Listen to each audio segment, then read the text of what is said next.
When you wake up in the morning and you don't feel cold. That's 2 inches bigger than my personal best. Hey, all right, and good Monday morning to all of the Lone Angler listeners and followers, which I should thank you for. I really, really appreciate it. I have some work to do. I got a fresh batch of merch. Well, not really merch. Okay, I got trinkets. Because I call myself a goblin, I have trinkets. I've got new stickers. I've got buttons. If you're a kid from the 80s kid, you'll understand these buttons. Every hair metal band in the entire world had buttons. They're kind of small ones. They're like an inch and a quarter, something like that. So paying a little homage to my childhood with some buttons. Yeah, and you can get all this stuff through buymeacoffee.com/Lone Angler. Yeah, so for $5 you get a button, sticker, and a custom piece of artwork. Yeah, hand-drawn by me. I'm no artist. I just like to dabble. Some people like my stuff. So I thought that'd be kind of cool to throw that in there. Yeah, so on this episode of The Lone Angler is perfect timing because winter's come. It's here. It has arrived for the most part. At least the snow and shitty roads has started, okay? Won't be long. We'll maybe see some ice here pretty soon.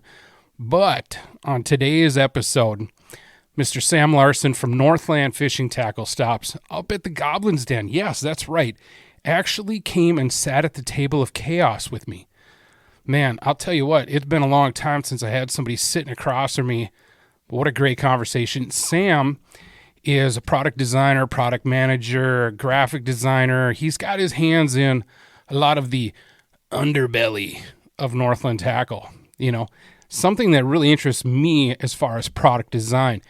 And you will realize throughout this conversation that Sam and I have a ton of interests in common.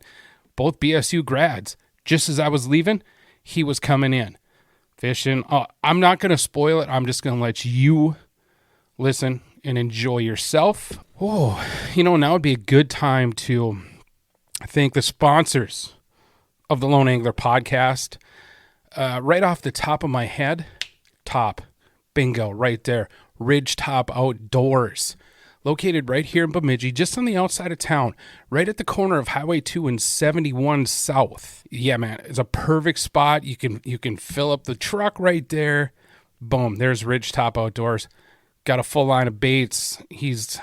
I'm not too positive on his live bait situation, but knowing Justin, he's got it coming in. I think he's got everything all set out for ice fishing or what he can get. You know, he's just like the rest of us. Still waiting on a little bit of product, which is going to be kind of the theme for this year. But you know what? Justin did a really good job of getting some stuff in there. So if you're on your way up here to fish in the Bemidji area or passing through, because Lord knows we always forget something, that is a great place to stop and pick up whatever you're going to need.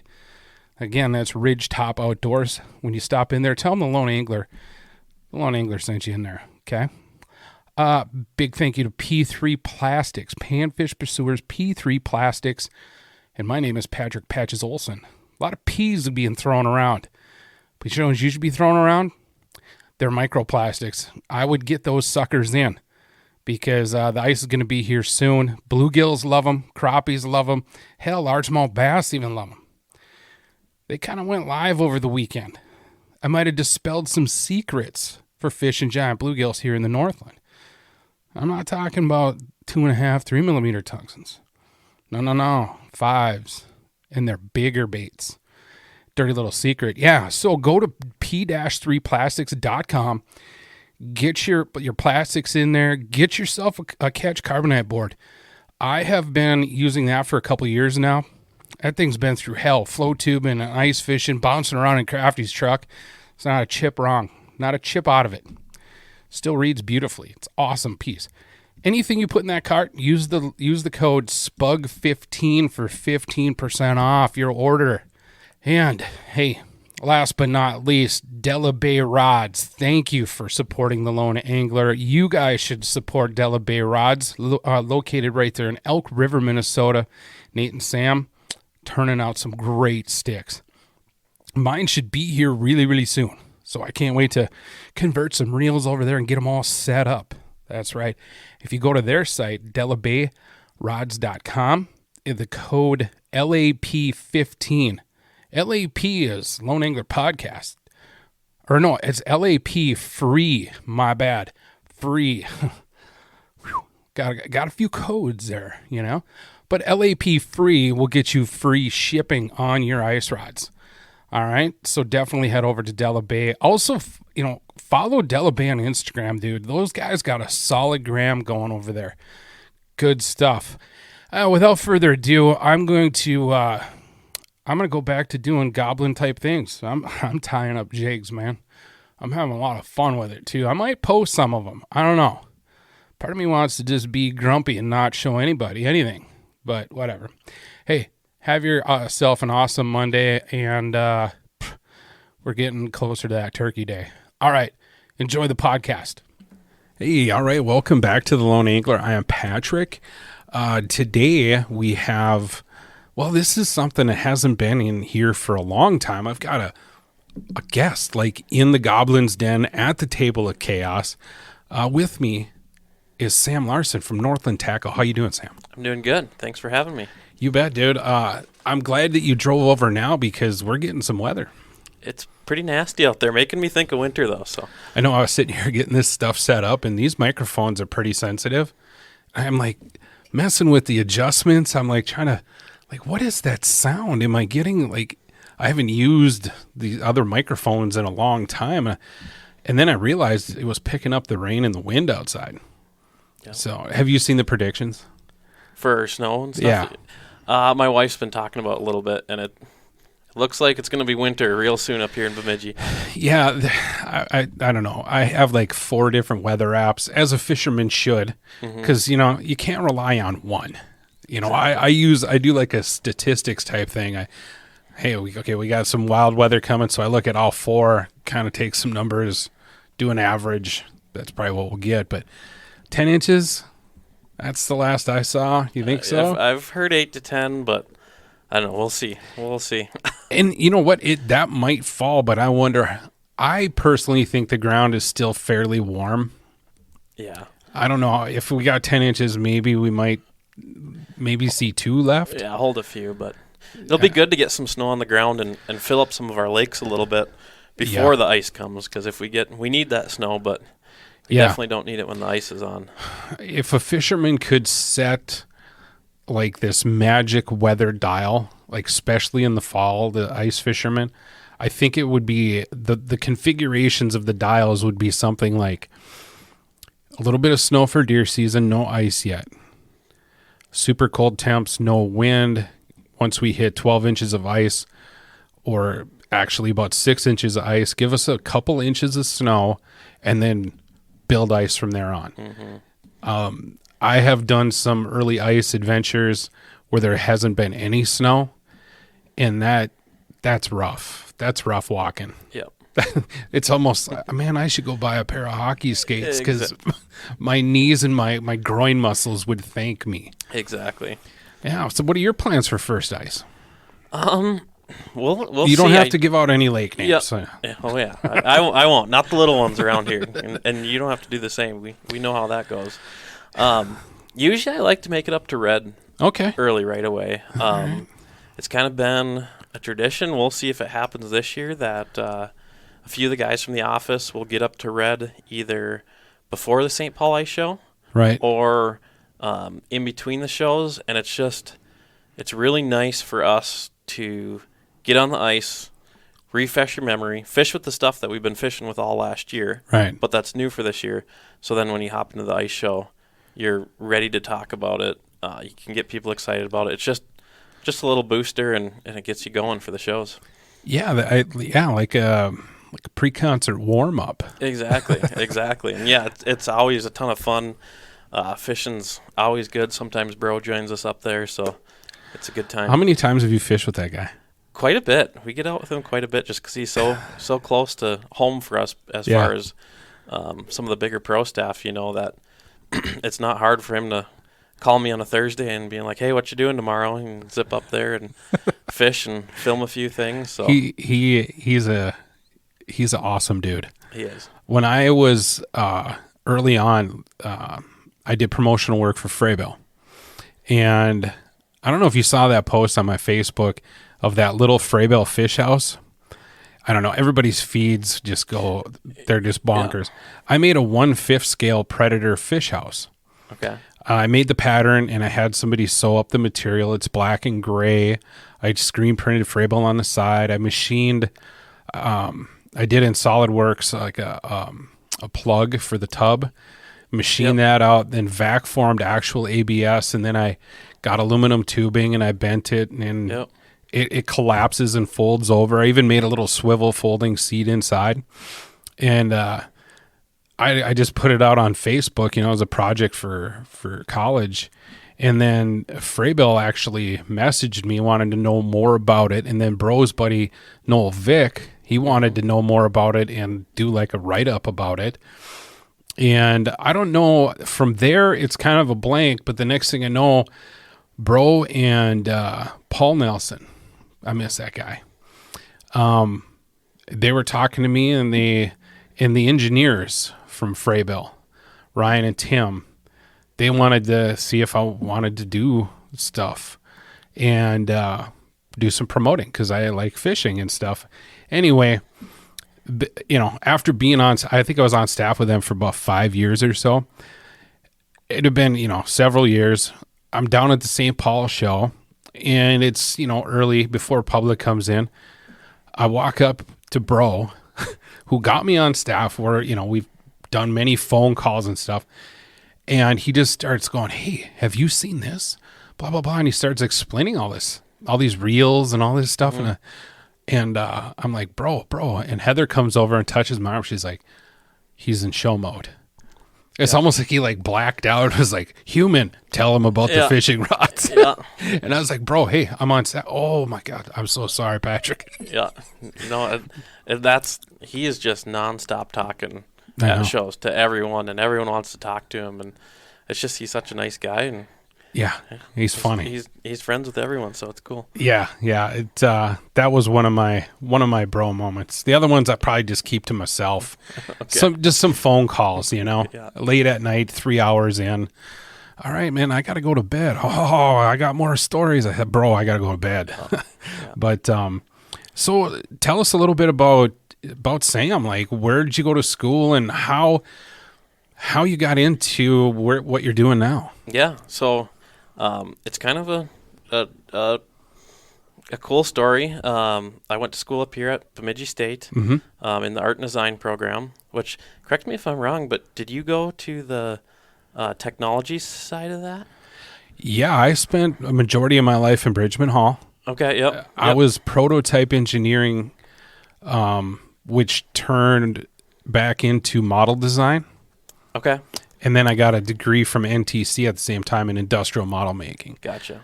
I think the last time I talked to Lyle Mellebrook was, though that program is not named it's more of product design now. Okay.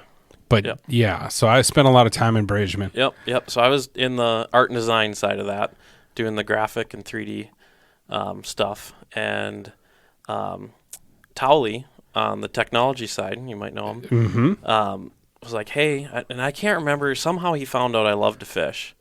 And he's like, "Hey, my neighbor, who's our IT guy, works over at Northland, and he said they might be looking for an intern.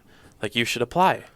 And I was like, "Yeah, I'd love to." He's like, "All right, I'll work with him and try to figure out some details and blah, blah, blah." So this was, probably like Christmas time, early in the year.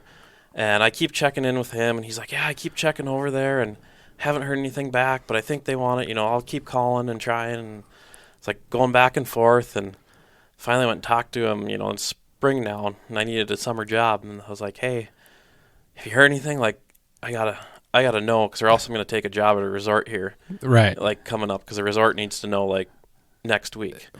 And he called, and he's like, "I haven't heard anything." And I was like, wasn't meant to be. Called the resort and said, "Hey, I'll take the job." And literally like an hour later, I get an email from another professor that said summer internship opportunities.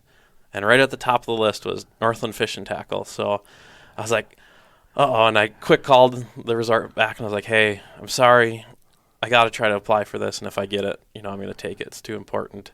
And I applied, and I got it. It was kind of a different position than what they were looking for. Were they looking for graphic design or? They were looking for marketing, and Okay. actually they're kind of looking for a writer, Okay.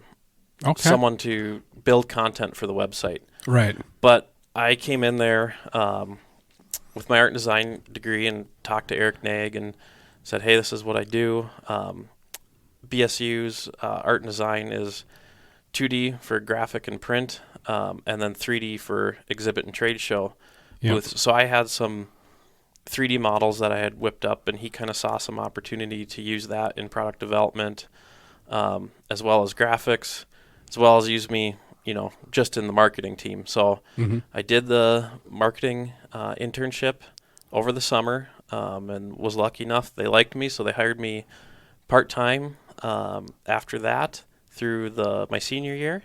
And then when I graduated, they hired me full-time. So That's awesome. yep. And That's super cool. And it's funny because my ex-wife, which I hate using that term because we're like really best friends now.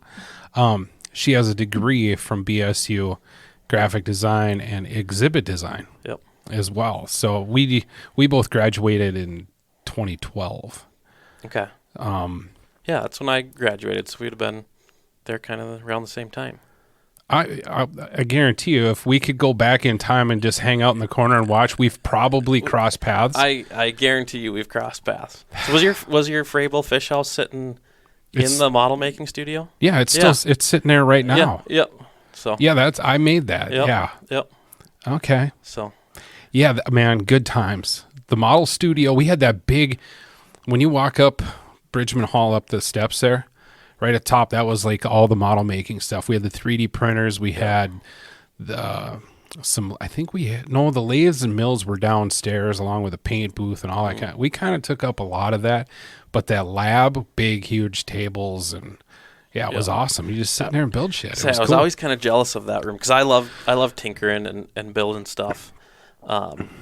And we, the art design side never really got into it, and I'm sure I could have gotten to some clubs or whatnot, but I always pass that room and check out all the models because I'm sure you've seen the big fishing lures, Yep. big crankbaits. Yep. Yeah, I was the guy that made the big Rapala DT10. Yep. Hot mustard color. Yeah.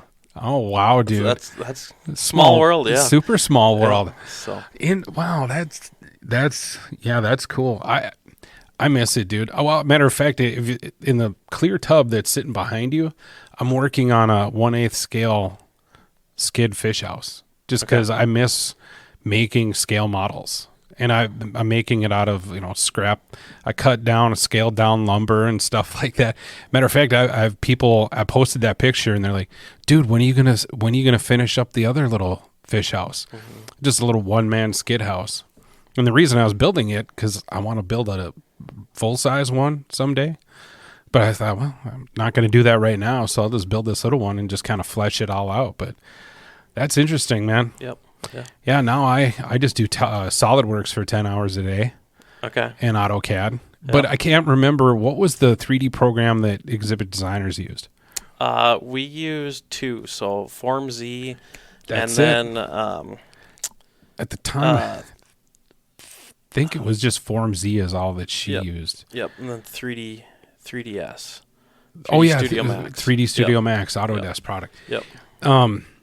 Yeah, us model makers always wanted to work with an exhibit designer and make a model of your exhibit because they were always super cool, right? Yep. And just like kind of wild looking. That poses a challenge for us. But we thought, man, it'd be really cool if you were going to go sell an exhibit to somebody those aren't cheap. Be like, yeah, okay, cool, 2D renders, it looks pretty. Oh, here, check this out. Yeah. Here's a 3D render of it. Yeah. I'm kind of surprised they didn't do a little more crossover in that because there's they wanted to. It's just hard to coordinate. It's just hard to coordinate. Yeah. Yeah. But I made quite a few little fishing things up there, especially when I got to learn 3D printing, just making exactly. stuff. And that's kind of where I crossed over, is like I knew the 3D software, and Eric saw that, okay, like, he can make some models, and even if it's not finished product, it's sizes, shapes, the concept. Drawings to send to manufacturers, all sorts of stuff. Right. So I kind of took that design degree for looks and turned it into a little bit more of a industrial product design. And that's what you're doing now.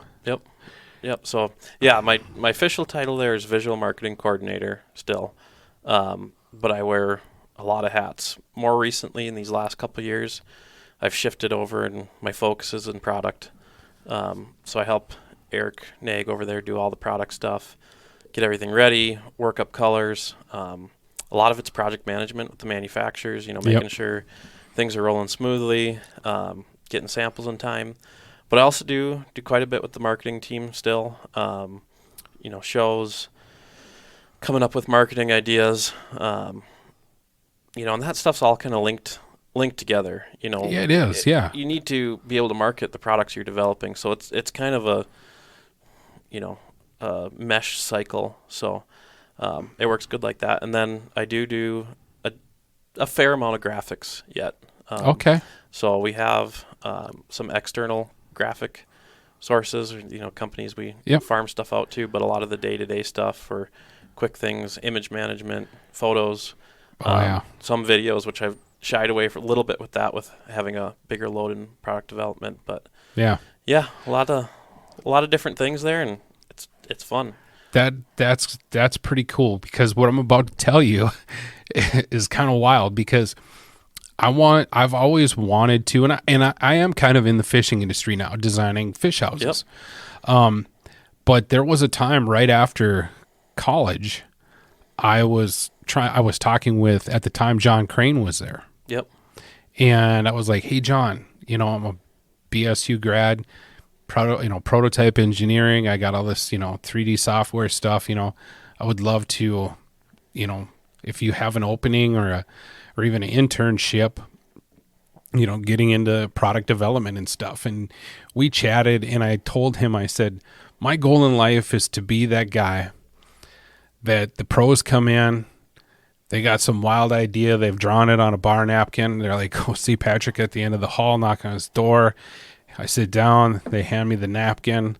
I go, wow, really? Okay, let's do this. Yeah. And, and spend a few days, mock up a model, and have some prototypes made. Yeah. I always thought that would be super cool, and it just never panned out. And I mean, I'm super happy where I'm at now. Matter of fact, I was just down in Brainerd. We have 2 other plants down there, and they just finished a prototype of a model that was the first one I'd done in SolidWorks, where I actually was fitting stuff together and making sure it would work, and it turned out awesome. And the best part of it was the feedback I got from the guys on the production line. I was like, did my time on SolidWorks help you take a lot of the guesswork out? And they said, absolutely, without a doubt. Yeah. We've done prototypes before where we're kind of like, all right, well, here's the blank frame, and where is this going to go? How are we going to do this? And I took on that, hey, I've got this program now. I'm going to have this all figured out for you. And I did, and it turned out good. So I'm still kind of riding high on that. Yep. Yeah. No, and that's, that goes to show, anyone out there listening that has kind of that creative design element, I think it gets kind of shied down sometimes as a career opportunity, that people say, oh, go into business, go into that. And the truth is, there's probably more jobs than that. But when you do find your niche in a company like you and I have, you can be a really valuable person for them, because you and me are usually the only 2 guys that can do what we do. Do what you do. Everyone can look at a spreadsheet and crunch numbers, but there's a lot of value into that. And that's in the fishing industry, they definitely see that. So yeah, that's funny you say that, because when I started at Glacier, they didn't have any CAD. Mm-hmm. they were just writing notes on the back of scrap cardboard or on a scrap piece of tongue and groove. And then I actually created the position there. Yep. And it just started out doing it like half a day on a Friday on a little laptop with just AutoCAD Lite. Yep. And fast forward to today, I've been doing the CAD there now for 3 years, full time. Was able to a couple years ago, hey, I need a $4,000 computer and this $8,000 SolidWorks program because this is what I'm going to do with it. Yep. Yeah, here's the credit card. Go ahead and order it. Yep. Oh, that was a scary moment. But the owner of the company and the general plan manager always, not always, but once in a while, they're like, what do you got going on this weekend? Not too much. Okay, be careful. Because I am the only guy that knows how to operate those programs. Exactly. So it's good job security. It's rewarding though. It's really, and let me ask you this: do you get that same feeling when you've been working on a say a spoon like the Coffin Spoon? Yep.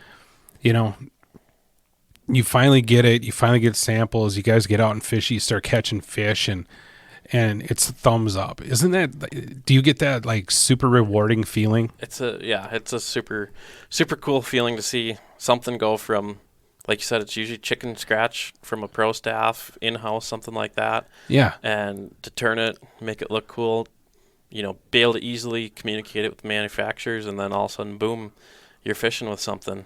Yeah. It's really cool. And, jigs and spoons and stuff are pretty easy, pretty quick turnaround. But now that we've acquired Bagley and have hard baits, it's fun to learn that whole process because that's a whole different realm with the hard baits. There's a lot more that goes into it. And I mean, just balance materials, yep. Different materials, balance different shapes. Yeah, absolutely. Yep.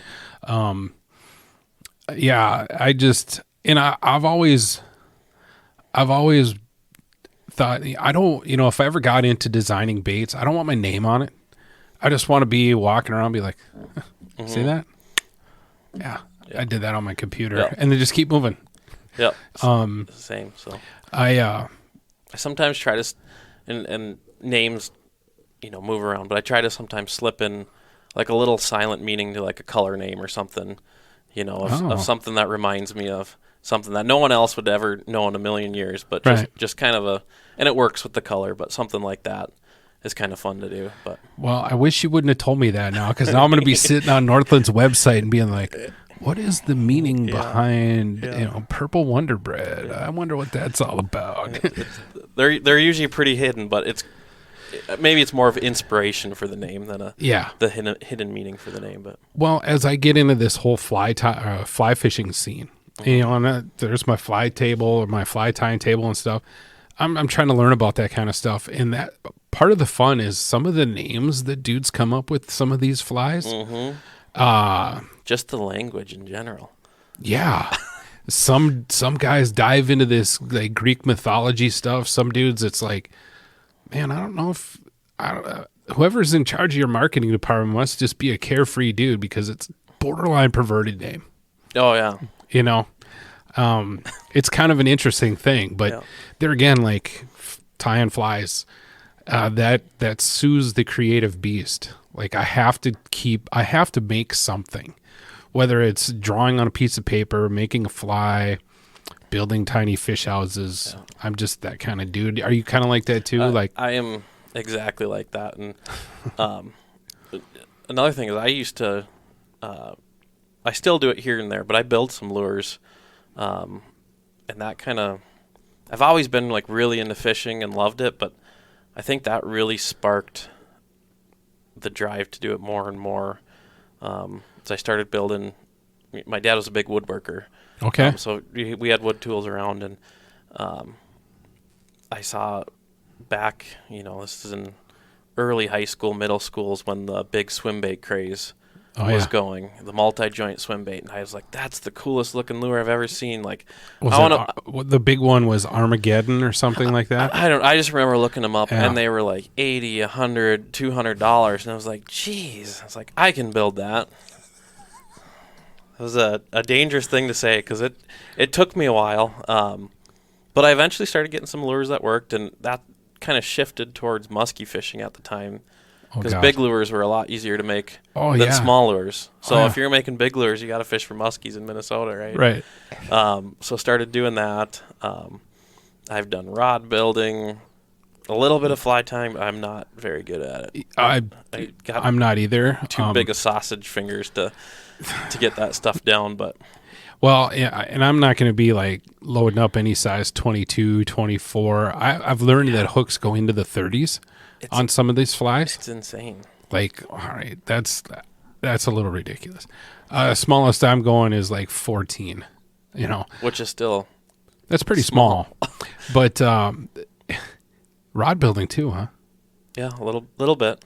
I tinker. So I build a lot of my own rods. I don't really build them from people. It's one of those things, I maybe get more joy out of that than, something like you're talking about when you build a lure and it comes to fruition. That's, it's kind of work. It's cool to see, but you're doing it. But I really like building a rod exactly how I want it, not how the masses want it, how I want it. Yep. And then going out and catching a fish with it, toying with it. I don't really, people have asked me to build them for them in the past, and I just don't get as much joy out of doing that. I like doing it so I can have it, and fish with it. So yeah, I've on and off rod building for 27, 28 years. Okay. Like if you look up at that, I think it's the bottom fly rod. No, yeah, I think it's the bottom one. You see, it's got kind of like almost like a split between the reel seat and the grip. Yep. You see that? Yep. Yeah. I built both of those fly rods like many years ago, but there's a reason for that split. It looks cool, but that Wells grip is actually a little bit shorter because when I was trying to learn how to fly fish, and my hand would creep back towards the reel, so I decided to keep the length. If you were to have, like real, like off the shelf fly rod, keep that length from the reel seat to the end of the cork, but just shorten their hook up and then put that spacer in there. So when my hand starts creeping back, slide forward. Yep. That's the fun of rod building. Yep. It's super cool. Yeah. And that's like, I when I bass fish, I'm always two hand casting. So I build my, butt length a lot longer than, like I cannot stand those little short butts. And I've shortened them up a bit over the years, but I used to build them really long because the first base casting reel I ever had was a muskie reel because me and my dad were going to go muskie fishing because I'm learning how to make muskie lures, and that's how I got into that. So that's all two hand casting, kind of switched to that. But that's why I really like rod building because you can tinker and toy with it however you want it. And I've kicked around the idea of getting a wrapper again and doing that very thing. Just it's a rainy day. I've got a blank and some cork. Yep. I'm going to make something. And I don't know. I went down that road once before and I got into, to feed my addiction of rod building, I got into not selling whole rods, but doing repairs. Yeah. And that I found was quick, easy money. Yep. Replace a guide, $10. Yep. Well, the guide's 69 cents and it's about, 3 minutes of my time. Yep. Boom, done. Yep. And it got to the point where this was when I was living in Kentucky. It got to the point I'd come home from work after working like 60 hours and I'd look in the second bedroom of my apartment and there is a pile of rods in the corner. Something you'd see in like Gerald Swindle's garage. Yep. And just like, oh shit, I've got days upon repairs to do. And it just got to be too much. I say that's why I kind of just, guys, I fix a few for friends. Yeah. And guys around the shop and whatnot. But building them for people to sell them, it just kind of burns me out, you know. And I don't want to get burnt out of that, Just I do it because I want the rod and I get that reward from it. And rod building, you'll never save that much money. Depends how you look at it. So there's a threshold of rod building. Yeah. If you're just looking to get a rod, you're not going to save that much money. But you can build, once you hit that certain threshold, you can build a rod for about half the cost that rod would be to buy from the store. But that threshold is $100, $150, $200. Yep. You know, plus it's I'm thinking, I met the guys at Mudhole at ICAST, so I got a little industry discount from them to build some stuff, which is awesome. Those guys are great guys. But you know, with the discount, it's like $150 for a rod, so you're probably paying $200 to, you know, for your average guy to build a rod off the street. But you're getting what I would classify as a $250, $300, $400 rod out of that build. Yeah, and what started it all off for me, and I have the rod. It's over here in this rod rack.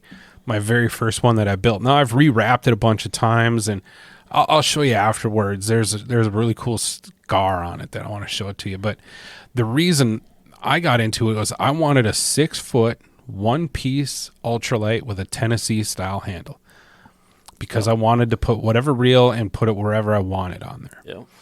And I had a buddy in high school. This was back in high school. We were just getting ready to get out of high school. He built rods, and I was like, "Hey, Matt, will you build me this rod if I buy all the stuff?" And he's like, "Hell no, I'm not going to build you one. I'll show you how to build. I'll show you how to wrap it and build it. And you do it yourself." So he borrowed me this little hand wrapper and stuff, and I built it, and it took me like 3 days. The wraps were like super long, and at the time I thought it was the greatest masterpiece ever to grace my hands. I went out and I started catching fish on it. Absolutely, like, that's what set it off. And I remember I built a couple more rods, and at one winter I was looking at my first rod that I built, and I was like, you know, it's crazy the amount you learn in a short period of time. So them wraps, like my butt wrap on that butt guide, I'm not kidding you, Sam. That thing had to have been 3 inches long. Like, it probably took me a half an hour just to reach the guide foot. Yep. And I got to looking at it, I was like, oh my God, this is embarrassing. I need to redo this. Mm-hmm. And yeah, so after a couple of colors later, just getting bored, like, I don't like the color purple no more. I'm going to strip it off. There she sits, and I finally retired her. It was one of those, and this may sound weird to people listening, I retired a fishing rod, but after fishing with it for 26 years or so, and the stuff that it's caught, the stuff that I've lost with it, I just didn't want to see it like blow up. Yeah. I wanted her to go out on top, Yep. you know? And so she hasn't had a reel on her for quite a few years. Now there's another part of me that's like, dude, keep it going, see how long. So I finally came to grips with myself and just said, you know what, let's just put it away, move on. And I've had, you know, I used to build for Tuned Up Custom Rods when I was living in the cities. Okay. I did some wrapping for them for a couple of years, and then I worked with Paul and Greg Thorne over at Two Brothers. Yep. I helped those guys out. And you know, I've had people, you know, hey dude, you should build ice rods and sell them. Like, no. In my opinion, in order to get into that game, and I don't have the cash flow for it, you need to be designing your own blanks. Exactly. You know, buying stuff out of the catalog and trying to sell them for the prices that, you know, to be competitive. Yep. You can't do that. Yeah. And it's crazy too, because I used to have one of these. Dave Gens was like the first one to come out with like this.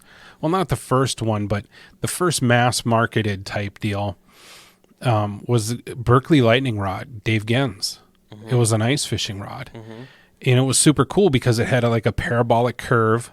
Back then, you either had a dowel with a nail in the end of it, or you had this super ungodly, flimsy fiberglass panfish rod, they called it. So that was like the first real deal kind of deal. And I remember they were $35, and it was like, whoa. Mm-hmm. We were used to paying like $6 to $8. Yep. This was $35. Now, fast forward to today, you don't even bat an eyelash at 100. Exactly. It's amazing how far ice fishing has come. Because I'm not that old. I'm 28 years old. Okay. And, you know, back in high school, like $25, $20 combos were all over the place. Like that's everyone used. And when I started rod building, probably like 15 years ago, Thorns had a bucket of broken fly rod tips or fly rod tips from other that they would sell for ice rod blanks. I don't even know if you could buy a dedicated ice rod blank back then. At least, you know, that's what they had on the floor, and I was getting into it, and those were cheap. But it was a world of difference from what it is now. You know, there's so many blanks, and guys are building their own blanks, and yeah, you're right that unless you really dive into it, like some of these people have, it's hard to gain. Yeah, and not necessarily gain, but it's, you know, why? Because you're just. Yeah, I'm not going to say that the market is oversaturated, but you know, what can I do differently to stand out? You know, I have like a couple of ideas, but they're so radical that they just wouldn't take off. The other thing I've noticed too is some of the production rods have taken the actions from these guys that have had these, and developed these actions like quick tips and, you know, certain noodle rods and stuff like that. And they've actually taken those design ideas and put them into their Fenwicks or whatever. Yep. And it's so the tables have kind of, in my eyes, over the years, the tables have kind of turned. Instead of mimicking what the big manufacturers are doing, the big manufacturers have started to look at these small custom places and being like, wow, that's pretty amazing stuff. We got to do something like that. Yep. I think that's pretty wild. Yep. Yeah, it's cool, and that's what keeps the innovation going sometimes. So. Oh yeah, for sure. So yeah, you started working at Northland, and you're still there today, and loving every minute of it, I suppose. Yep. One of the questions that I think I should ask is, from conception to shelf, what kind of timeline are you looking at? Or does it depend upon the project? If you want to pick a season, pick one. Yep. So there's a rough timeline, but yeah, a lot of it's project dependent. So right now we're just finishing up, like wrapping everything together for 23 launches. So that'll be, it'll be next winter's ice stuff. Okay. And there's people on the edge of their seat right now, but it ain't going to happen, guys. It ain't going to happen. You'll have to wait a little bit. So next winter's ice stuff, that'll be available in the fall of 22, and then 23 summer stuff. Okay. We started that a year ago. So generally with typical Northland products, it's about a 2-year process. Okay. A year of ideas, sampling, salesman samples, finished goods, and then an ICAST launch. That can switch for the project. I've been fishing with the Bug spoon for, I think we've had that for like 3 years now. And it was a napkin drawing from Bro we came up with. I figured that. We had samples made, and it was right when we were doing a lot with that Glow Shot platform. Mm-hmm. And, you know, that's part of this whole product development marketing. You don't want to, you got to base your products off what you have the marketing dollars to promote, because it can be the best spoon in the world, but if no one hears about it, it might just fall to the wayside. Right. So we had that huge, you know, the big Glow Shot platform. We were really working that, and the Bug spoon was catching a lot of fish, but it just didn't have the bling and pizzazz. Yeah, I totally see what you're saying. The Glow Shot stuff was way more razzle dazzle. Yeah. It was new. We wanted to run with it because it was, you know, a new idea out there. You know, as soon as you come out with something, other companies start mimicking it, which happened with the Glow Shot. So we wanted to run with that one as fast as we could, right? And let it live its life. And then, you know, something like the Bug, which is a little more simpler design, you know, isn't as innovative, but it caught a ton of fish. It just got pushed back a little bit of years, or a couple years until we launched it for this winter. And it's I say it's a fish catcher. We took that thing up to Red Lake, and it was back. Generally when we get samples in, we'll get like one color set of every size. Mm-hmm. So in the Brobug spoon case, what is that? 36 spoons, 12 of one size, so Right. So it's like, okay, we got this one red one, and Kyle, our marketing manager, had the one red, that's glow red fish Brobug spoon, and he was just killing us up there. And it's not even like, can you say, do you have another one? There's not another one in the world right now. Right. So we knew it was good. We just held on to it for a few years, and then launched it.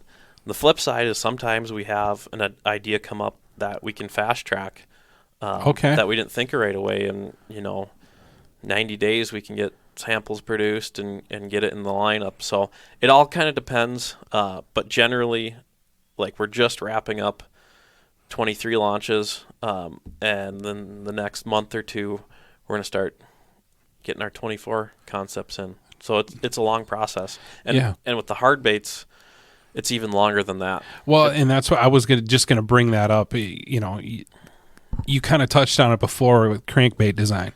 Yeah. Like, there's a lot to it other than, oh, that's a really cool shape. Yeah. I could imagine that's a multi-year process. And it's a big learning curve for us. A lot of the guys, me and Eric and the other guys in the office understand how crankbaits work, but I'm not claiming to be the world's greatest crankbait designer. Right. But luckily, right now we have Jarmo Rapala is working for us as our head lure designer. So he's doing a lot of the crankbait designs, and we're learning from him, and his son does some work with it too. Is that all like via Zoom and Skype? Yep. Okay. Yep. Because I was going to say, if he's here in town, I need to go get some stuff signed. No, not right now. But he did come visit the facility once, and all of a sudden, I knew he was coming and whatnot, but all of a sudden he's in there, and it's like, hey, this is Jarmo. And it was like, I knew he was coming, but it didn't really hit me till the guy standing in my office, and I was like, wow, that's really cool. And I actually had some older Rapala lures sitting in there that I found at a pawn shop and I didn't know much about them, and he's like looking at them, and he's like, oh, that's cool. And I was like, are they collectors? Are they worth anything? And he's like, no, not really, because Rapala produced so many. But he's like, but fish with these. So these will have a better action than the one you can buy off the shelf now. I was like, okay, so that's crazy, because cool. if you look on the wall between the two doors, I taxidermized a rattling trap or rattling. Yeah, rattling wrap. Yeah, and I still have the box there. The price tag on it's $3.89 or something. Yeah, but that I fished that for 2 months one summer, like 380 some fish. Crazy. That's why, I retired it, and then I found it many years later, and I'm like, what should I do with this? Why don't I mount it like a fish? Put it up on the wall. Yeah. So I even put a little epoxy on the hook so it looks like it's swimming. Yeah. But yeah, I mean, I recently acquired some tackle boxes from my dad. My dad liked to fish, but he wasn't much, real hardcore into it. He's more into trapping and hunting. But yeah, there's some stuff in there that, like fuzzy grubs. Mm-hmm. They haven't made those in I don't know how long. Yep. But there's some old black and gold Rapalas in there, and they're the balsa ones. Yep. Back when they were, $3 and not 19. Yep. So we're kind of soaking all that in and learning the development process and learning how to be, the best at that. And it's really cool, and we're learning quickly, and yeah. Yeah, I don't know if you can answer this or not, but like now, it's all known that Northland acquired Bagley. Yep. Did any of those design guys come along with or assisted in the beginning or? Yep. So the last owners of Bagley, I don't know exactly how it shook out, but Jarmo had something to do with the last ownership group of Bagley. So he was designing lures for Bagley previous to us. Mm-hmm. When we bought it, part of it was he'll stay on and help us design lures. So that's kind of how that shook out. But yeah, Bagley has got a long broken history. I need to learn more about it, but it's been through quite a few owners and different designs, and I can name off 2 baits that I had and used a lot when I was like in high school and junior high. Bagley Fat Cat. yeah, It looked like a golf ball with a tail on it. Yep. And out of curiosity, I Googled it. You can buy them. They're kind of a collector's thing. Be looking at paying anywhere from $30 to $55 for them. And then the Bagley Grass Rat. Yep. Top water cedar, looked like a boat. Yeah. Had a little skirt on the back, one big hook. Yep. Kind of like a balsa version of our Jawbreaker spoon. Yeah, except it had like a belly on it. Yep. Had went and made sure that I collected every color of them. I don't know what happened to them, but never got hung up in the weeds. Caught a lot of fish on them. Miss them, and I found those on the internet too, and those are in good shape without a box. 25, 30, 35 bucks. Yep. Yeah, we actually. So one thing we tried to do is kind of, when you're in this position of marketing and product development, you kind of got to learn the history. You got to show when someone comes up and be like, "Hey, what's a fat cat?" Or, "Do you have any fat cats left?" And you're thinking, "What's a fat cat?" So we got a bunch of the lures in, and it's really cool to look at all the past, because there's a lot of different sizes and variations of that fat cat. And like I said, through the few ownerships Bagley's had, like some things changed names, but the shapes were different a little bit. And yeah, there's like Facebook pages out there for Bagley bait owners groups and collectors, and it's a name that's been around a long time. Yeah. That's cool. I was always a kind of a bait nerd in the fact that somebody could pull up a picture and I can be like, "Oh, that's a Pose RC3." Like, what's RC? Well, Rick Clun did a line of crankbaits for Pose, and they're all cedar. And I don't know. It's one of those things. I just remember those things. Yeah, and it just so I was kind of excited to see that this Northland Bagley thing happen, and Bagley starting to come back, because there for a while I don't know that they went away, or if it was just overshadowed by the stuff coming from Japan. This would be like the Lucky Craft stuff starting to trickle over here, $25-$30 for a Shad Rap size, bait, and that kind of opened the doors to all this stuff from Japan coming, which is some pretty gnarly stuff. But now it's kind of back, and maybe I don't know, maybe it's because I live right here.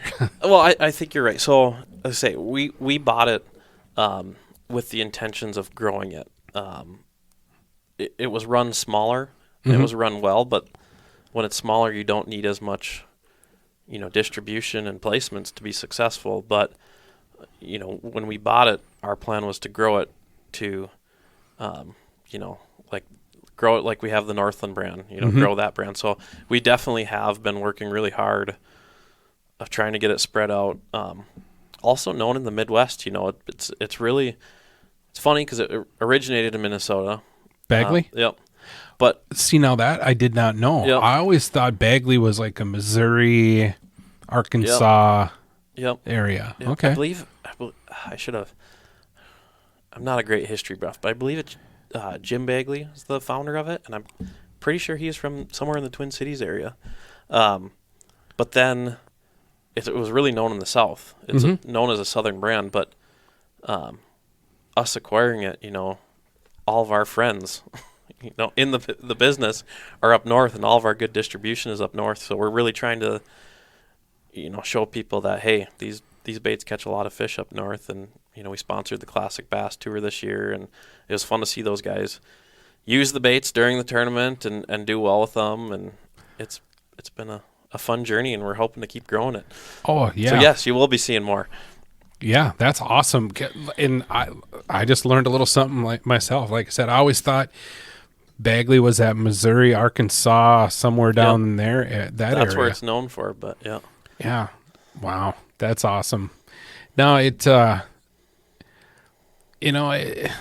fish houses, as far as design goes, we work on it takes us about a year to put out a new floor plan, you know, the whole prototyping process.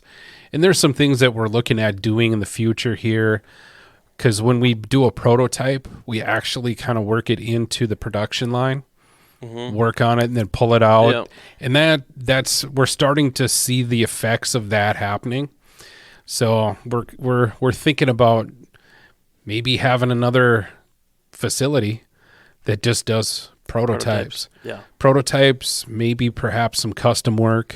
Yep. And that type of deal. I think that'd be great. And that's where I would like to transition over. I'd still take care, because I do all the CAD work for all 3 plants, all 33 models. You know, maybe I would like to transfer over into that, and because I just like solving problems, you know. And I suppose that kind of pops up into your line of work too, you know, with even in lures, there's issues. Yeah. How do you guys handle that stuff? I say it's very similar to that, you know, so we'll work directly with the manufacturer, the factory. So we are a manufacturer, but we source out all of our stuff.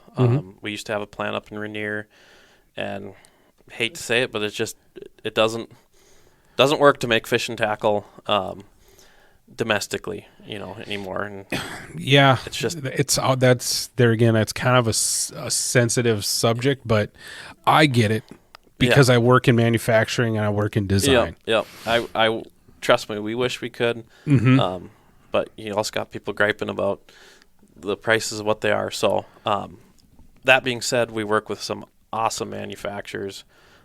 They're great people. They really know how to do stuff. But yeah, that's a play of there's a lot of project management that goes into it. You got stuff coming in. You got to get samples produced. Sometimes they have a sample room that's just dedicated to that. But some factories, when you're asking them to make samples, that's pulling away time from their production line. So it's almost like get a ticket and wait in line. Yeah. So like you said, when you guys are building a sample there, it's taken away from a house that's going out the door. So you got to be kind of deliberate with your decisions. But yeah, there's a lot that goes into it, and we do a lot of testing to make sure everything's right coming out of the box and fluid. But yeah, you know, going kind of sliding back into our college days, there was a time there where I had thought about, after I do get this prototype engineering and industrial model making, I was going to maybe go slide over to Wisconsin, go to Stout. Because one of the things that has always fascinated me and still does to this day is product packaging. And we kind of learned about product packaging in a little bit of the design stuff that we did outside of the labs, you know, the reading and that kind of deal. And I learned pretty quick, and it once I kind of understood it, I started seeing things different. So imagine I'm going to go buy the new iPhone 13, and it's in a clam pack. How does that make you feel about that product? Yeah. And, you know, every time I buy an Apple product, or I've even noticed like packaging now has been paid more attention to because of companies like that. And I think that can sell a product just as fast as the product itself. Yep. And when you're dealing with, you know, $4.99 spoon, you can't quite do the Apple that stuff, but at the same point, there's so much, you know, you gotta figure in peg space, but also you know, perceived value, that sometimes a larger package takes up more peg space, which is, you know, retail space. Yep. That's dollars, that's money in the store. Yep. But sometimes that larger package on a more premium product draws people in because it adds that value to it. And you got to make sure the card balance, you know, with these heavy jigs, the cards, if they all swing to the side because they're not balanced right, that doesn't work. And you got to think of shipping and shelfware, and there's a lot that goes into it. And even I think sometimes the hardest part about product development is the names. The names can be because, you know, the spoon or jig works lights out, Right. You know it'll have. We know how to make cool packaging, but sometimes that name is the most creative part of getting it. You know. Yeah, like one of your guys, the slow death. Yep.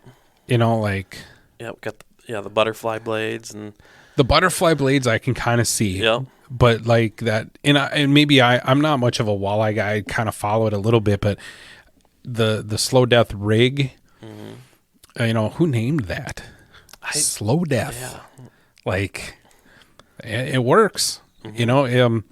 But yeah, and color names and when you know all that stuff though, and that's where I think there's kind of an obvious disconnect when somebody's like, "You got to be kidding me, $8 for this," but they don't know the amount of, like you were saying. We got to make sure that these are placed just right, or they're not going to hang right on the shelf. That takes time and money. Yep. And the whole retail space thing. So when you break all that stuff down, the products really aren't that expensive. Yeah. At the end of the day. Yep. If you consider all that stuff. Like I remember one time I got into an argument with a buddy. He was trying to tell me that going out and catching a limit of walleyes was cheaper than buying fish at the store. And I said, absolutely not, dude. Absolutely not. We have that discussion a lot. You know, when talking premium jigs, people want to drive jig prices down. And it's like, well, how much did you just spend on shiner minnows? Well, $40. Mm-hmm. And you lost 2 jigs that came in a 4-pack for $4.99. You know? Right. So, well, I don't know if you remember when tungsten first started trickling over here from Russia. Mm-hmm. That was like $15 a jig. And I think the company, well, I don't know if it was Russia. They might be from Poland, a shark. I say a lot of it comes out of Russia originally, and a lot of it's in China now. But yeah. But those started trickling over, and it was like, you know, $8, $10, $12 for one tungsten jig. Mm-hmm. And it's now you're starting to see 2 jigs in a pack for $6. Yep. You know, but then there's the old school me where I could remember, if I ever remembered, I wish I would have, I could have ran to Northland and bought a bag of lead mud bugs for like $35. Mm-hmm. I can't remember how many were in a bag at the time. I would say, what are the bulk bags? I think they're like 24. Yeah, something crazy like that. But like tungsten starting to come down. Yep. You know, well, yeah, that's like I say, we launched that new tungsten mud bug and gill getter, and a big part of it's the molds are so expensive. Yes. But even the molds are becoming a little bit more in grasp. You know, 5 years ago we'd have never done that. Right. But we went in, made the investment, and it's a little chunk of money to get a tungsten mold made. But made those molds, and now we have that custom shape that no one has, where a lot of the jigs now are all being produced in the same spot in Russia or China. Yep. And they get sent to the place, and they get a hook soldered to them, and they get the paint job, but that's the only thing different. They're probably all coming out of the same facility, except for ours now that we made the custom ones. So yeah, you know, there again, a lot of people aren't aware that, you know, I can't remember what the temperature is that tungsten melts at or liquefies, but it's crazy. Like, how is it, like 1800 degrees or something? Yeah, it's not. You're not buying a do it mold in a little hot pot. Yeah, no, absolutely not. Yep. And I think that's another reason why, or I think I read that somewhere, why tungsten isn't poured around here or in the United States that much, because of it. It's pretty bad stuff as far as OSHA goes or something like that. Yeah, I'm not, you know, as far as, I guess I don't know as much as the production of it. But overall it's a better metal to be using fishing. You know, it's not. Yeah, no, I'm talking about when it's hot, molten. Yeah. There's a lot of bad stuff that comes off of it. Yeah, I'm not really sure about that. Yeah, if I find it, I'll send it to you. It's warm, and that's actually all tungsten has to have the hook, you know, welded in because it'll melt. post-process, because or else you'll blow the temper on the hook. Yep. So that's another reason it's more expensive, because there's more handwork into it too. Yeah. So Yeah, tungsten's definitely not going away. We're starting to see it more and more in open water stuff, especially with the bass crowd. And it kind of makes sense. You can get a smaller profile for heavier. exactly. You know, And you get increased sensitivity. Ice fishing, you get better read off your electronics. It's, I'd say 95% of the time, it's superior ice fishing. That being said, lead still plays and that, a little bit. You're leading right into my next point. Yeah. As I showed you, lead is becoming harder to get and harder to find. And so when I see lead jigs, I try to pick them up, because in my experience, there has been times where the bluegill bite is that finicky that they cannot suck that tungsten in. Yep. And that's when I'll swing over to lead. And I had a hard time when the tungsten stuff started showing up and people were starting using it. I started dabbling with it, and I was so used to, for 30 years, fishing lead that it just felt mushy. It was like, it didn't have the same feel. When you've been doing the same thing for 30 years, and all of a sudden it's something's a little different, it hits hard. I've gotten more used to it now. Yeah. And I was a little bit opposite. I kind of grew up ice fishing in the tungsten era. Like, it's like you're fishing panfish, you're fishing tungsten. And bro was actually the one that one time we were out, and he was just kicking my butt, like just bad. And it's like, he's like, I got lead on. I was like, so I got tungsten on, and they're the same size, you know. He's like, no, put some lead on. You'll get more coast and drift. And so I think I tied on one of our pre-rigged bro bug heads with something, and sure enough, boom, start catching them right away. So yeah, it's it definitely has a time and a place. It should still be in the box, but that being said, still 95% of the time I'm fishing tungsten now. Just even the electronics, I think with that hardness of the metal, it transfers a little bit of sensitivity. You can feel bites better. It's better, and a little better for the environment too, which never hurts. So yeah. So as we're talking about new stuff and whatnot, I'm already a huge fan of the Coffin Spoon. That's lead, right? Or no, is that that is lead spoon.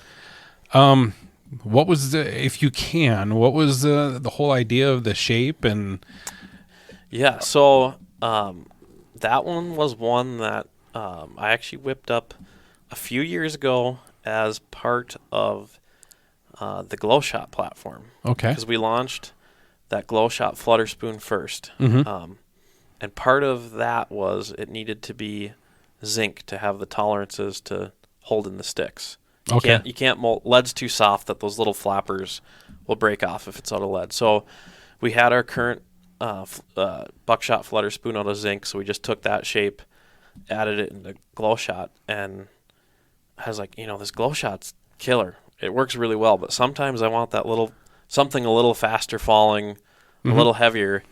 So I was like, what if we do this, kind of coffin shape? It's a cool looking spoon, kind of a cool story about it. We can stick a Glow Shot in there. It can still be zinc and heavy. And then I think someone said, we can add the kicker tail, because it's a little bit similar to a macho minnow, a slab style spoon. And so we tossed that idea around a little bit, and then we ended up going with the buckshot profile and did the fire belly. So that was that coffin spoon kind of got pushed off to the side, and we started talking about new spoons this year and what can we do. And I pulled out an old drawing of the coffin spoon, and they're like, hey, that's pretty cool. Like, what if we put a rattle in it instead of the Glow Shot? And that's kind of how it came about. That's cool. So again, that was one that had a little bit of evolving to it, but at first it was just a slab style spoon similar to a macho minnow, little different look to it, and added the rattle into it. But really, it shines because that rattle and the kicker tail fin on the back makes it like twice as loud as a regular buckshot. Right. Just because you got that kicker tail, which is brass, clanking into the hook and the split rings and whatnot.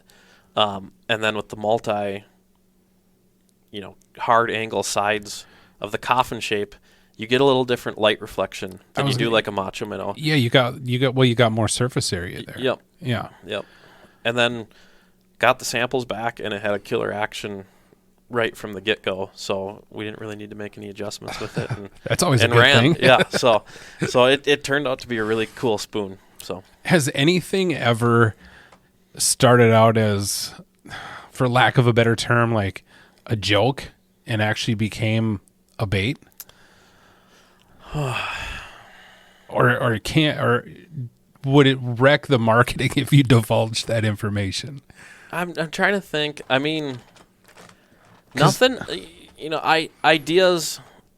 So at the beginning of the year, we have a product meeting, and a bunch of us, pro staff, marketing, sales guys, will all come in, and it's basically no idea is a bad idea.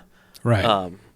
And we have some pretty out there ideas and some stuff that gets joked about, but I've never seen anything come All right. to market off of that. Yeah, But it's interesting to see what everyone thinks, and it's like, if we had 30 more years of technology, I bet we could pull that off, and that'd be pretty cool. But that ain't happening right this year. So well, and you're the first guy that is like legitimate product design and stuff like that for in the fishing industry that I've talked to, personally.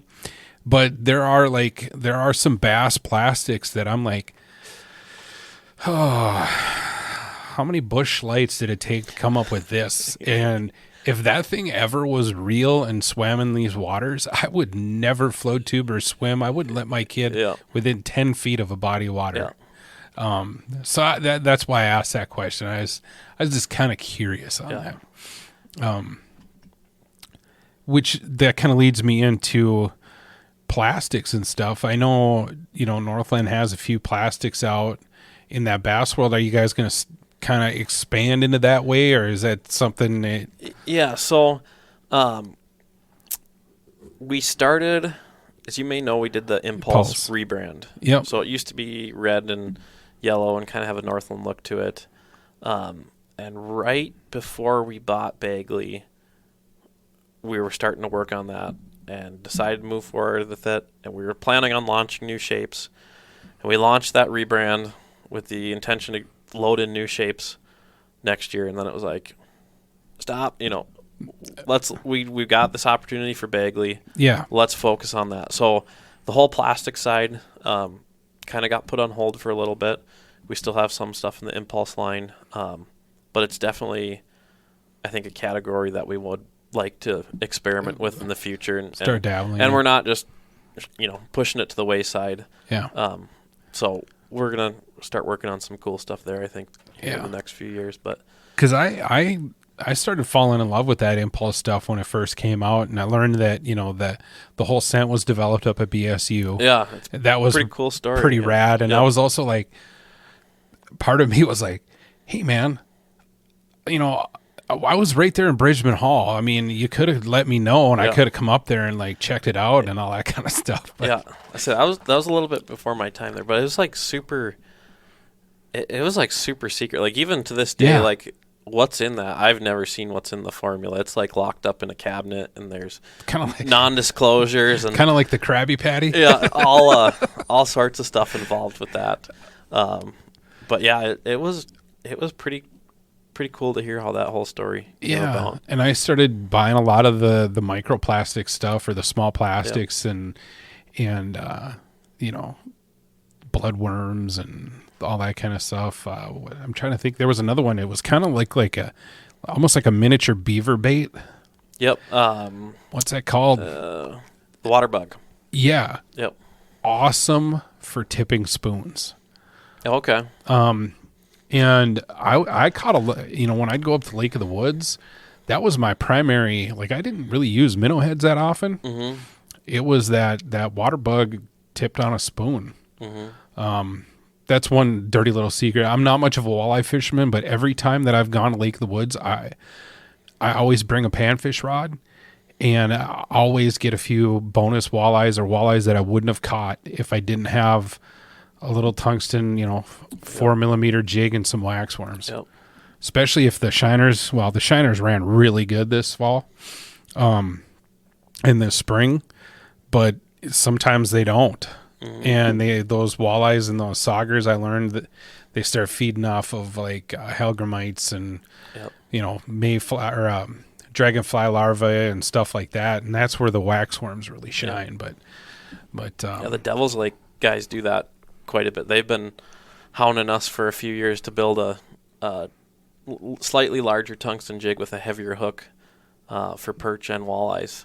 Okay. Because they get a lot of fish doing that. But again, that kind of goes into the marketing isn't quite there, Yeah. And I think that's the hardest part about being in the product development side is, my job is to design stuff that catches fish.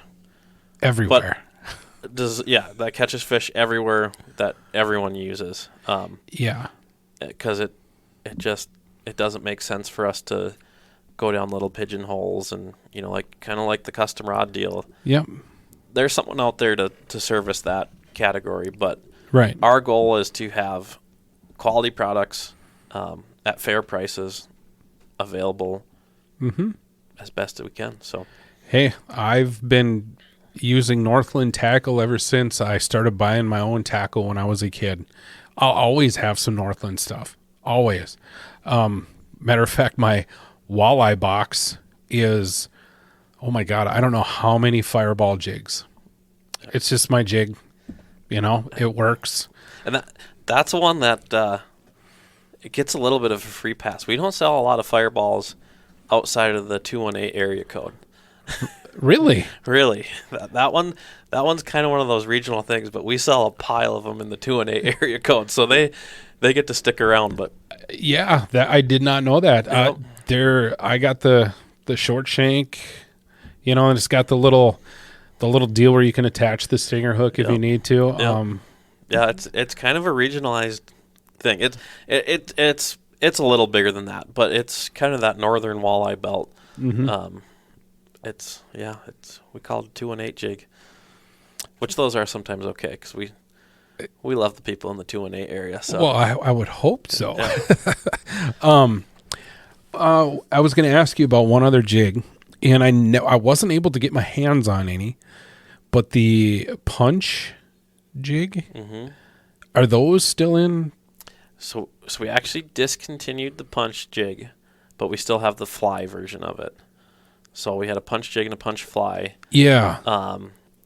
With the introduction of the mud bug and gill getter, again, it's something that we wanted to yeah. You only get so many pegs at the retailer. Yeah, and that's got to be kind of at times a tough call. Yeah. How about for you personally? Let's say that's the hardest part about my job is when someone comes in and says, "Hey, do you still have this bait or this color?" Like it's my favorite, and you have to tell them like, "Sorry, right, we discontinued them." But sometimes we make their day though too, because we have people coming to the office, and we've gotten rid of a lot of that stuff now through closeouts and whatnot. But they'd come in, "Do you have this jigger and this color?"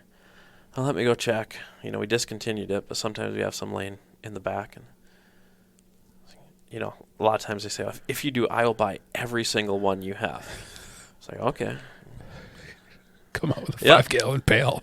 We got 25,000 on hand. Oh. Can I have like 100?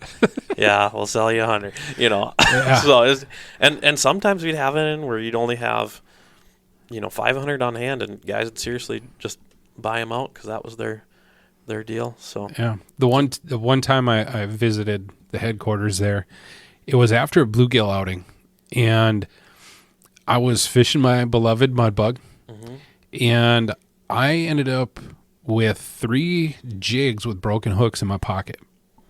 And I was like, I wasn't mad. I was just going to be like, and I was, I'd catch a bluegill or two, and then all of a sudden I'd set, and I'm like, what the hell? I'd reel it up, and it was busted right in the middle of the hook band. Yep. And so I just wanted to stop in and be like, hey man, I don't know if you've come across this, but you may have a bad batch of hooks. And I can't remember who I talked to, but the first thing out of his mouth was, are you using any sort of braid? I said, well, yeah, I'm using some, I don't know, Berkeley Fireline 3-pound, just really thin stuff. And he said, oh, here's some more mud bugs. but switch back to mono and this shouldn't happen. And I'm like, what? He goes, it's such a fine wire hook. And you may not know, but when you're taking that hook out, you're kind of sort of bending it and this and that braid has no stretch. That's why it's breaking. Switch back to mono, never broke another one. But super cool that, he came out of his office and was like, yeah, what's going on? Yep. And, that was awesome customer service. And I was happy that they weren't faulty hooks and it was just me being weird. Who fishes bluegills with braid? Yeah. The only braid I ever use is burbot season.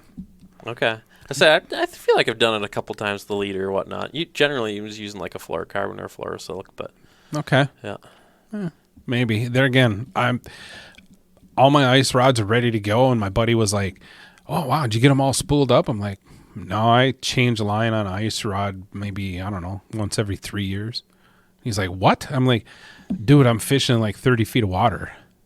I've got 110 yards on there. Yeah. I strip off like, I don't know, 6 feet of it and we're good to go. See, I'm the opposite. That's the one where I'm changing a lot more with ice fishing. See, and that never really made much sense to me because you're not casting. You're not ripping it through grass and reeds and all this other kind of stuff or dragging it across rocks. You're fishing up and down. Yeah. How many times have you been snagged ice fishing? I don't. Less than 10. A couple times in Devil's Lake. I've only been out to Devil's a few times. Have you ever been out there? Yeah. It's wild, man. Well, you're fishing in the trees or in somebody's basement. What? Yeah. So, but I think that's the only time I've been snagged ice fishing. And that really doesn't count. Yeah. But I'm just talking like on a weed line or a rock pile. I mean, yeah, you're that's a I'm just trying to save you a couple bucks, and it's not like they're sitting out in the bright sun, like, in the open water, for 6-8 hours. We usually have them in a rod case because we don't want them to freeze. Yeah. And then they're inside or in a garage somewhere out of the sun. So I've never really lost any fish due to broken line because it was like old. Now I'm not going to let the stuff sit on there for 5 to 7 years, but every other year maybe I'll switch it out or something, but I don't do that much anymore. So just a little food for thought. I don't know. Yeah. Try to save a few bucks so you can, buy extra whatever. Yeah. Now, Northland on and off, I've noticed this. Excuse me. Rods. You guys are you gonna dabble in that again, or probably not? I was kind of wondering about that because, like we talked before, with the whole, it's a, like we said, ice rods are a tough market. Yeah. Right now. We worked on some a few years ago.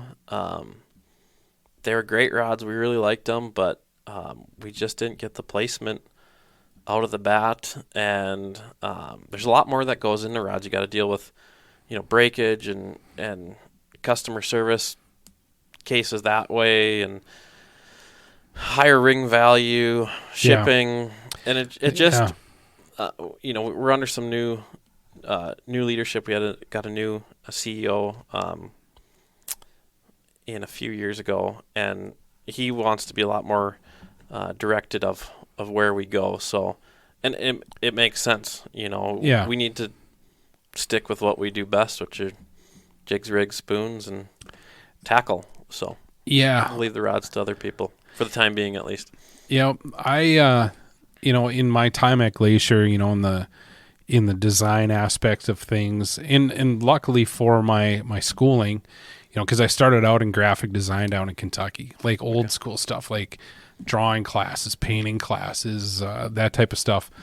Didn't do any digital things, and then I transferred up here, but I learned a lot, and I learned a lot about design and the whole process that goes behind it. So I've been kind of helping helping out my supervisors and owners and stuff. Like,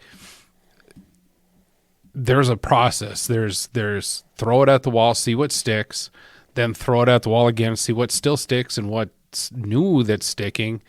But there's that whole, like, Hey man, well, we're kind of going through this now. I designed the new graphics for the Glacier Fish houses. Did it on my iPad. I just submitted it. I thought they would have it sent off to have a real graphic designer do it, right? Nope. Dude, can you send these files to me? Because I'm going to send them to our company. We're going to go with them. Oh, okay. That's awesome. Oh, crap. And a lot of people like them, and some people hate them. And like, oh, I'm sorry. And I'm like, no, it's totally fine. They're like, really? I'm like, yeah, man. Apple puts out a new iPhone. 50% of the world is like, that's complete garbage. Yep. It doesn't matter what it is, a new truck, whatever. That's just something you got to come into grips with, It kind of goes along that lines of when you have to discontinue your product or a color, or you make something that someone doesn't like. I always say you're never going to please anyone. The goal of product design is to please the most people. Right. Because you're never going to please everyone. Right. But if you can please the masses, that's when you got a good product. Yeah. And like going back, I guess what I got sidetracked myself was, especially in the fishing world, like, yeah, you can build the whole thing from hooks to flip over shacks and electronics all under one company if you want to. Mm-hmm. But over the span of, let's just say, 26 different products, how many of them are going to be really worth anything? And you know what I mean? There's not enough time in the day to sit down and design each thing to its maximum potential. Yep. So like you were saying, sticking with jigs, spoons, that's our game. We do that really well. Sometimes it is fun to step outside and do something a little bit different, but never forgetting that core of where you're at. And that's the kind of balance that we go through, being that I fish, and like the owner of the company, he comes from the RV world.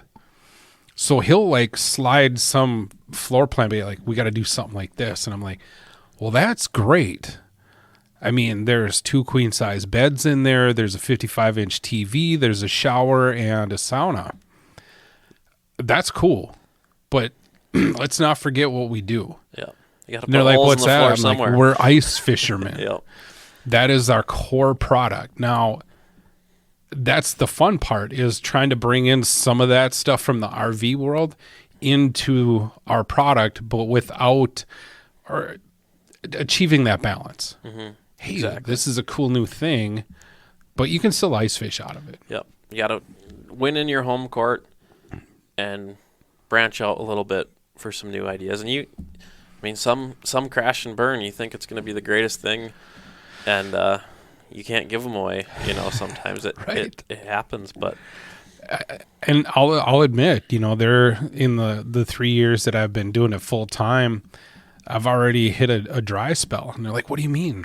I'm like, dude, for some reason I look at it and I'm like, it's a rectangle with a triangle on the front. That's what I have to figure out. And I do something. I'm like, this isn't much different than the model we already have, Mm-hmm. So we're, without divulging any secrets, we're kind of starting to look at outside of that rectangle with a triangle on the front, just to see what we can do a little bit different. Exactly. And that's a huge risk, because there's a lot of money involved with that risk. Yeah.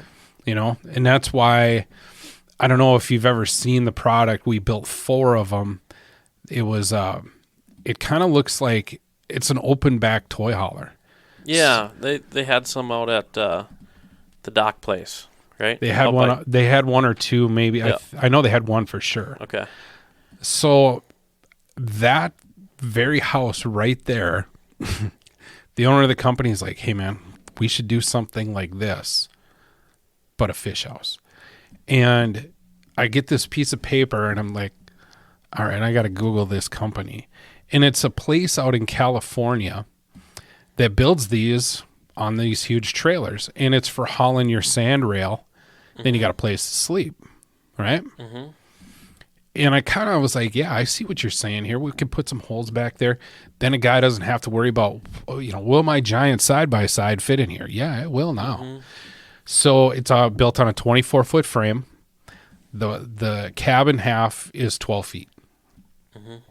we decided to when I first started doing it out in AutoCAD, started looking at it, and it looked weird because it was short. We have 89-inch stud walls, and it just looked short with this open back. And I got to thinking, I'm like, man, it's only 12 feet. That's half. We got to go up another level. So we went up a whole panel siding higher, so another 13 7/8 of an inch higher. So that made that 12 feet space, or that 12-foot area, make it feel bigger. Bigger, yep. But there again, that design was so different in the way that it's shaped in the back. I had to design it with the materials that we could make, or that we had on hand. Mm-hmm. Plus, I had to take in consideration the production floor, because I didn't know we were just going to build 4. And so I'm like, well, am I going to have these guys trying to figure out 37 3/4 of a degree, to get this cool angle? Yep. Nope. 22.5s and 45s and 90s. That's what we're going to work with. So that's why it looks the way it looks. And that's a perfect example of, I remember when that thing hit the internet, I'm sitting here watching, I don't know, Bob's Burgers or something, and I was like, look, and it's a message from a buddy, yo, can you tell me about this? Absolutely, I can. I drew it, and that kept going on for a few hours, and even to this day, I hear, wow, dude, that is so cool. It's so different. I also hear, man, that's the dumbest thing I've ever seen. Yeah, well, it is what it is. You made some people. Why would you put holes in the floor in the back? Well, if we didn't, you'd be like, there should be holes back here. We could sit out here on a nice day. Yep. So it's like, what do you do, Yep. But I always told people, I'm like, well, at the end of the day, we are a fish house company, and we will put a hole where we can for you guys. Yep. So the whole design process is super fun. Yeah. Do you enjoy it? I do. It seems like it. It's challenging. I didn't realize we have a lot of stuff in common, man. I know. It's kind of crazy because I first met you on a fish addiction shoot. Yep. And I remember saying hi to you, introducing myself, and I think Kyle was with. Yep. He's still there, isn't he? Yep. Okay. And I brought up the mud bugs to you guys. I come over and I was like, hey man, I don't want to bug you. I know we're trying to catch some fish here, but what in the hell did you do to my mud bugs, man? Yeah. They got all weird on me. And you're like, I don't know. I can't remember what you told me. And I said, well, lucky. I was joking around. I think I said, lucky for you, I still have a pile of the old ones where you can actually see the bug eyes. Yeah. Yeah. No, that was a mistake in our product deal. We kind of messed up that mud bug, but that's why we came back. With the tungsten one. It's like I'll be way getting better. some. I'll be getting some. That hook's awesome, and the tungsten awesome. Went with the old colors again. So yeah.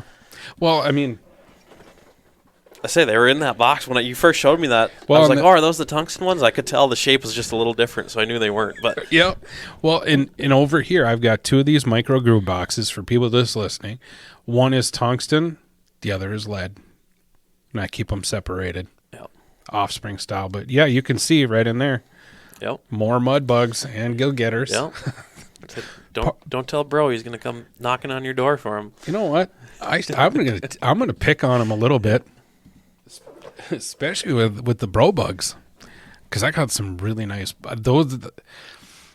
Well, they're kind of hard to come by now, but so those were when I started working there. They were hard. Yeah. They were pretty much non-existent. They got scooped up and. I'll tell you what, I've caught a lot of big bluegills and some big perch with that jig. Mm-hmm. And it was one of those jigs, like, part of me got him just because I'm good friends with bro.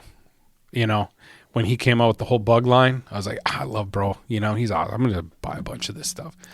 And that's how I fell in love with the bug and the gill getter. And then the bro bug, I was really reluctant to use it because it just seemed like too big and weird. Mm-hmm. And one day I was just like, I'm going to go for it. I'm just going to fish it. Like, oh, shit, I'm not going to tell anybody about this one. I kind of kept it to myself. But I suppose, man, it is getting kind of late. Should we wrap this thing up? Yeah, sounds good. Well, man, I really, really appreciate you stopping by. Yeah, and you're welcome. For having me on. You know where I live now, man. Just don't tell bro. Yeah, I won't. Keep your jig stash safe. I would say I'm pretty safe because it's a locked entry, but We both know Bro, right? Say, bro's a big guy. If he really wants him, he can get up here. Oh, yeah. But yeah, you man, stop by any time and let's share some ice this winter. Yeah, that sounds good. You know, and I promise I'll quit bugging you about the mud bug. Now that tungsten's back out and it's got the buggy eyes back on it, Good hook. we're friends again, man. Yeah. That's so cool that we were at BSU at the same time. Yeah. Now I'm going to sit here the rest of the night going, like, try to rewind back in my old brain. Like, I wonder if I bumped into him in the hall. I wonder if he knows my ex-wife. But anyway, man, I appreciate it. Yeah, thanks for having me. All right, man, we'll talk to you soon.